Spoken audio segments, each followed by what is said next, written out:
wala po akong nakikitang budget ng DPWH at kung talagang transparency ang habol natin, bakit wala rito ang pinagmulan ng pagpopoot at kawalang kampiyansa ng taong bayan sa atin? Dapat mag-umpisa ang usapin dito sa Public Works. Pero wala sa anumang papel, sa 9-page summary o dito man sa binigay sa atin kahapon lamang na reconciliation of disagreeing provisions. Bakit po walang budget yung DPWH? Ang schedule po ng DPWH ay bukas po. Paano natin malalaman at maihahambing ang iba't ibang mga department kung may kulang? At bakit DPWH lang ang nawawala sa talakayan?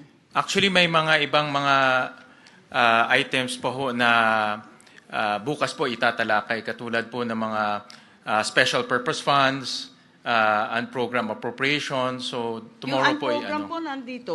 Tomorrow po ang tomorrow ho yung pag-uusapan. Pero narito na.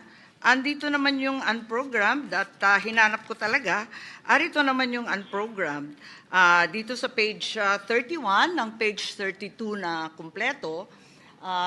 Kaya pinagtatakahan ko bakit yung DPWH wala po. At kung tatalakayin bukas, maaari bang ibigay sa amin ng mas maaga pagkat yung committee report, kung maalala ko, ay mahigit kumulang 1,000 at 500 pahina. We'll provide Her Honor the documents ahead of time.